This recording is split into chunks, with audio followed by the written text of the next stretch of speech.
박형준의 생각TV. 네, 안녕하십니까. 오늘은 이 자유라는 가치를 우리가 알아보기 위해서 링컨에서 좀 출발해 보고자 합니다. 제가 며칠 전에 링컨이라는 영화를 다시 봤습니다. 스티븐 스필버그 감독이 만든 영화죠. 2012년에 만들었는데 2013년도 아카데미 나무주연상을 받았고요. 그 나무주연상을 받은 배우는 다니엘 데이루이스인데 정말 링컨하고 비슷하게 분장을 한 것 같습니다. 그리고 연기도 아주 탁월했고요. 그 영화를 제가 두 번째 보는데 첫 번째 영화를 볼 때는 그 영화를 제가 이렇게 충분히 이해했다고 보기가 좀 힘들 것 같아요. 그 당시는 그냥 영화로서 봤는데 이번에 링컨을 보면서 사실은 새로운 문제의식을 좀 가지고 이 영화를 봤더니 많은 부분이 좀 새롭게 떠올랐습니다. 그 링컨이라고 하는 대통령은 사실 미국 대통령 가운데 가장 훌륭한 대통령으로 꼽히고 있죠. 미국 사람들은 사실 나폴레옹보다도 그 훌륭한 대통령으로 링컨을 꼽습니다. 또 링컨은 이 프레지던시가 어떻게 되어야 하느냐를 가장 잘 보여준 대통령이라고 할 수가 있습니다. 마키아벨리가 이 지도자가 해야 될 가장 중요한 일, 또 지도자의 덕성, 미덕은 무엇인가라고 했을 때 지도자는 일단 국가를 통합하고 국가를 외부의 이 적이나 그 외부의 경쟁자로부터 지켜내고 또 강하게 만들면서 동시에 이 나라 안의 국민들의 생명과 이 안정과 그들의 번영과 풍요를 보장해주는 또 그걸 위한 조건을 만들어주는 역할이 대단히 중요하다고 이야기를 했고 또 그것을 위해서는 지도자가 너무 낭만적이어도 안 되고 또 너무 마음씨 좋아도 안 되고 또 너무 사나워도 안 되고 또 너무 지혜가 없어도 안 되고 그렇기 때문에 이 여우의 이 모습과 사자의 모습을 동시에 갖춰야 된다. 그리고 지도자는 그런 의미에서 외로울 수밖에 없다. 바깥에 국민들에게 이 보여지는 모습과 자기 안의 내부에서 자신의 자아와 관련된 문제가 늘 일치할 수는 없기 때문에 그로 인한 여러 가지 번뇌와 갈등을 빚을 수밖에 없다. 그래서 대통령이라고 하는 인물 또는 지도자라는 인물은 대단히 복합적인 인간형일 수밖에 없습니다. 세상이 복합적이고 세상이 무수한 여러 가지 어떤 요인들이 어떤 단일한 인과관계로 설명할 수 없는 그런 창조적 복합체이기 때문에 그걸 관리하고 다루는 지도자의 모습도 그 복합적인 성격, 인격을 보여주지 않으면 안 된다고 봅니다.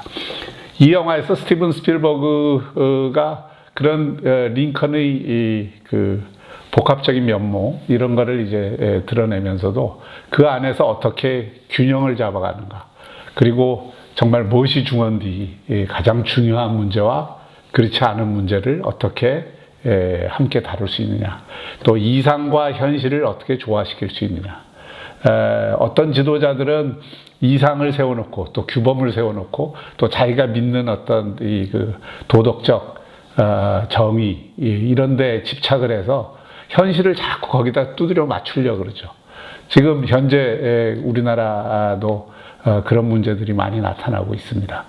자신이 옳다고 생각하는 것에 현실을 맞추려고 하는 것 이것은 지도자가 일정하게는 가져야 될 덕목이지만 그때 현실이 그 이상과 너무 거리가 떨어져 있거나 잘 안 맞을 때에는 이거를 어쨌든 균형을 맞추려고 하는 노력이 대단히 필요한데 그런 부분들이 지금 우리나라에도 결여되어 있지만 많은 나라들에서 그런 좀 이상주의적인 지도자들이 갖는 곤란함입니다. 다른 한편으로 그 지도자가 너무 현실주의적이 되나서 어떤 이상을 그 가슴 속에 품고 그리로 이 현실을 끌고 가려고 하는 이런 부단한 노력이 없으면은 나라를 미래로 향하게 할 수가 없죠. 현실을 사람을 침대에 맞추는 것이 아니라 사람을 침대에 맞추기 위해서 잘라내는 거, 이걸 프로크라테스 침대라 그러는데, 프로크라테스 침대는 물론 안 되는 것이고요. 그렇다고 해서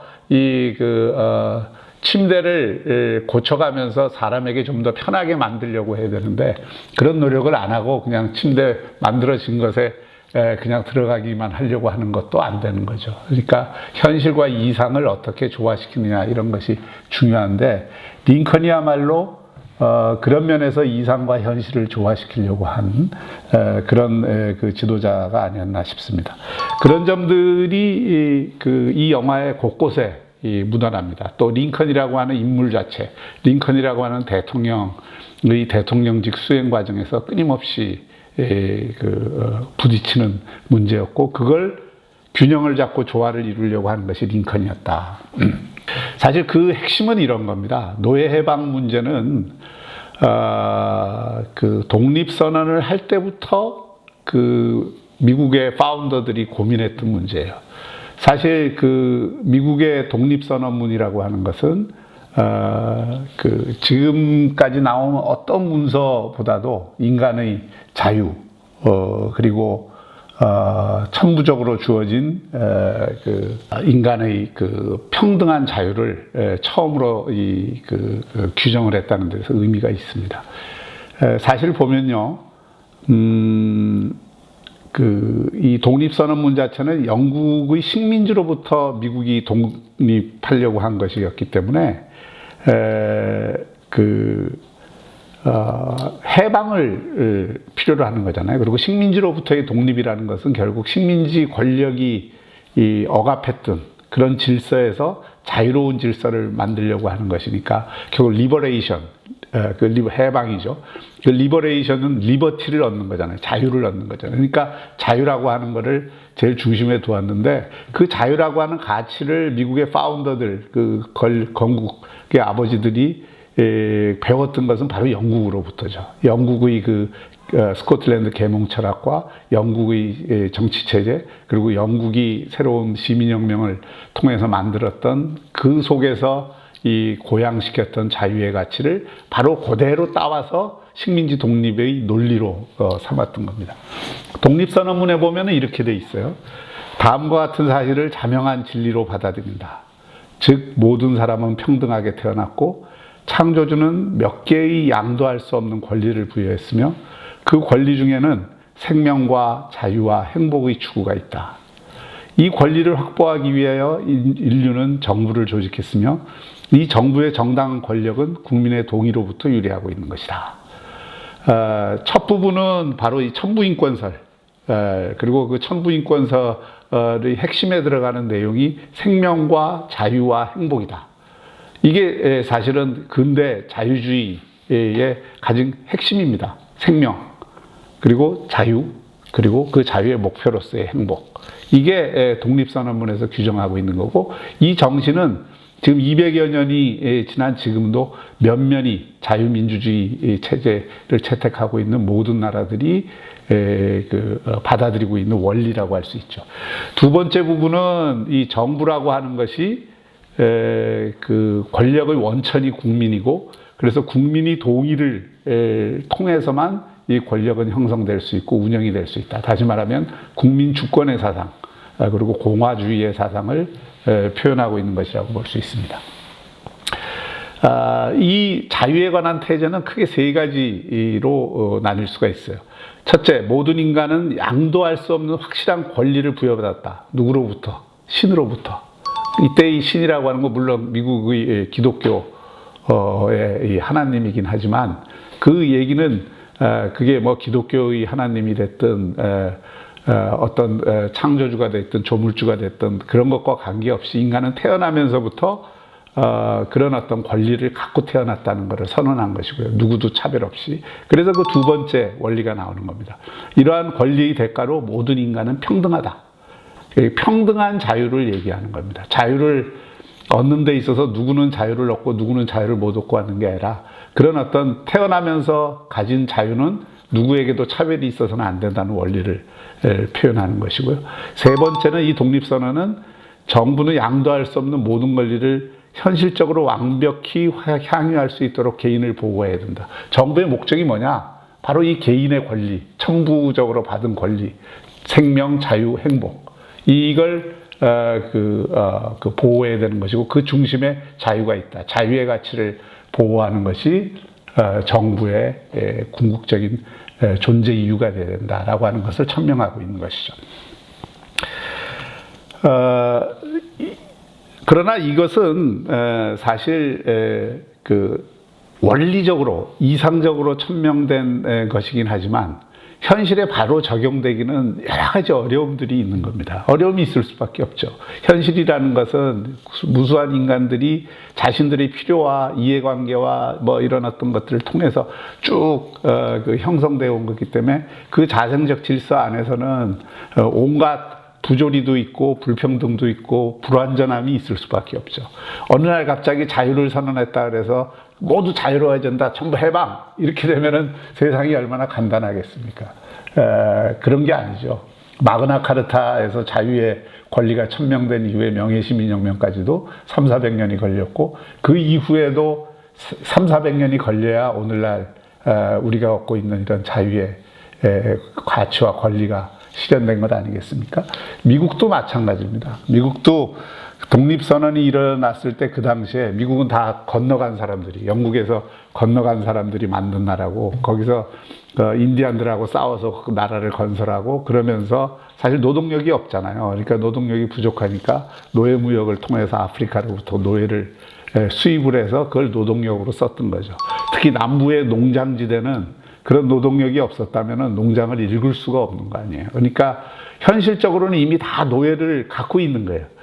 미국의 파운더들도 제퍼슨도 노예를 가지고 있었고 심지어 노예하고 사이에서 낳은 자식도 있다고 하죠.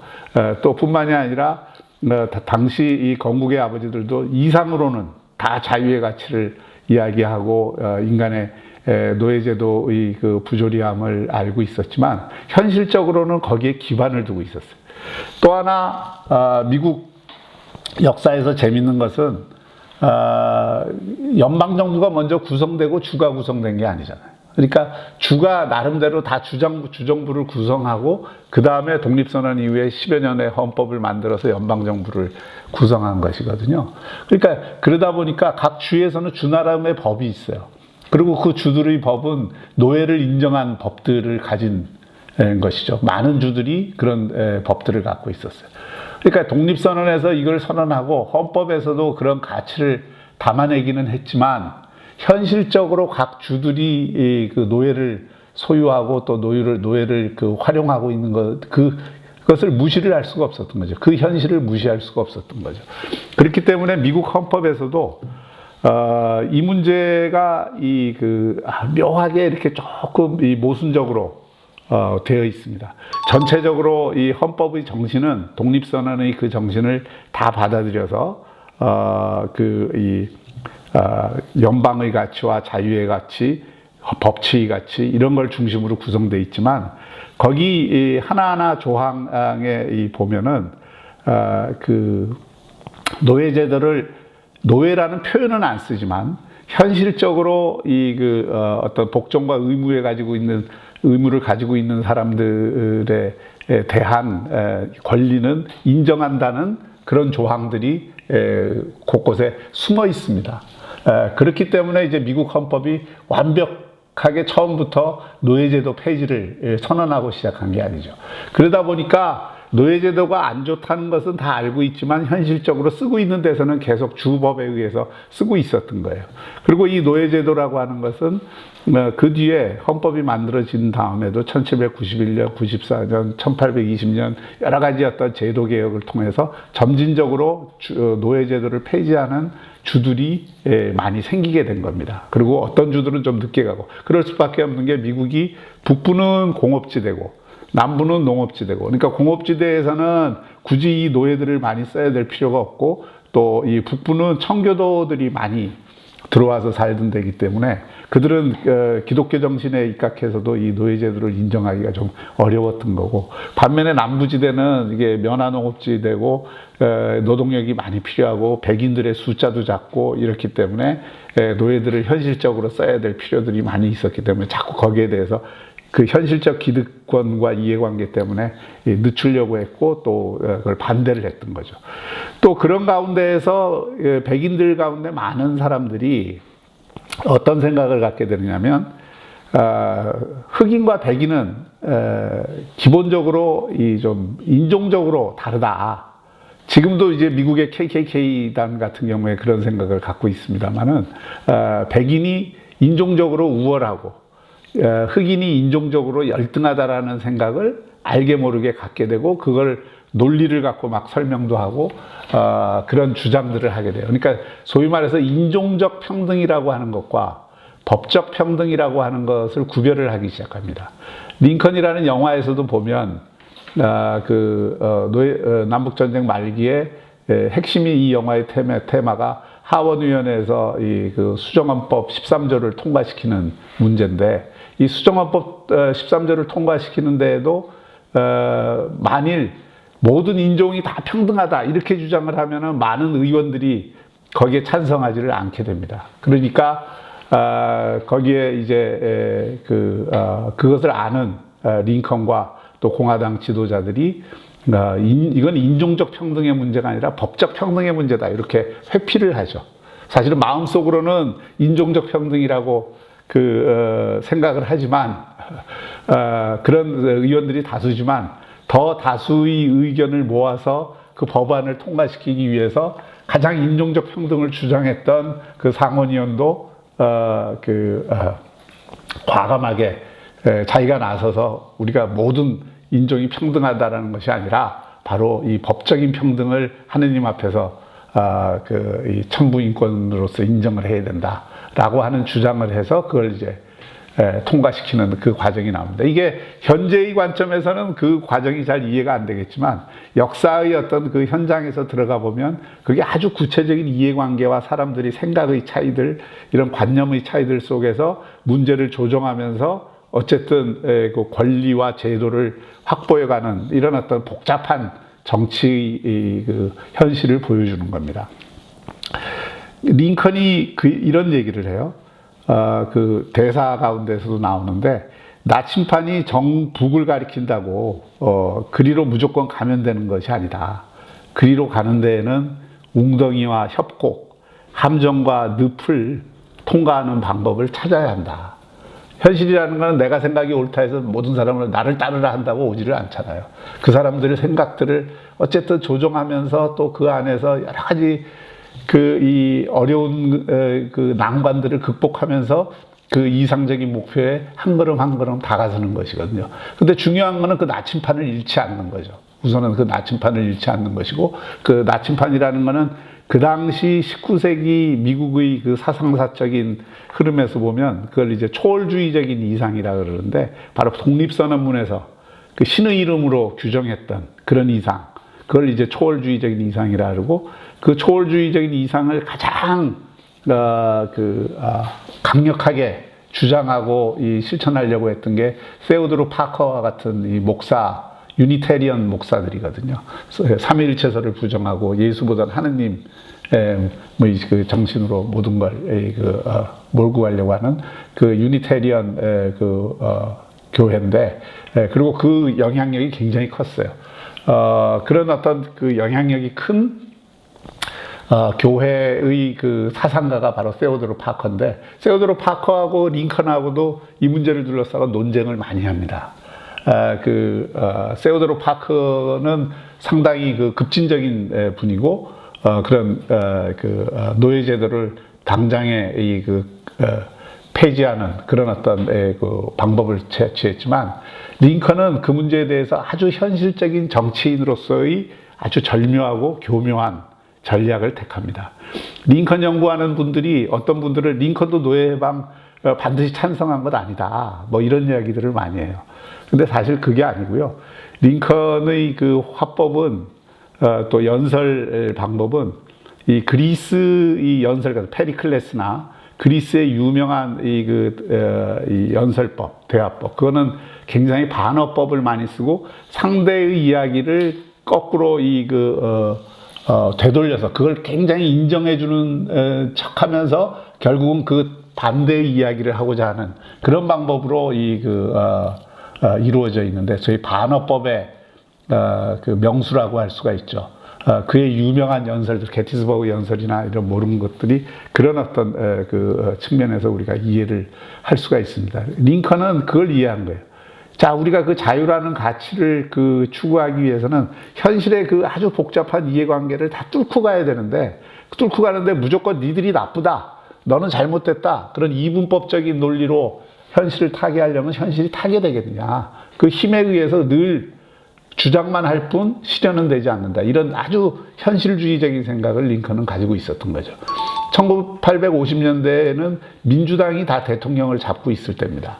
그래서 민주당은 대통령이라도 잡고 있었기 때문에 노예제도가 폐지 안 된다고 생각을 해서 그 대통령직을 계속 유지하려고 온갖 힘을 썼는데, 링컨이 대통령을 찾아온 거는 그런 이상과 현실을 극복하는 그 이상과 현실주의를 극복하려고 하는 아주 동태적 균형을 찾는 그런 지도자의 자질이 있었기 때문에, 또 그런 능력을 보여줬기 때문에 대통령도 된 거죠. 여기서 일단 그 1부는 마치고요. 다음 시간에 다시 이어서 말씀을 드리도록 하겠습니다. 생각의 힘을 키우다. 박형준의 생각TV.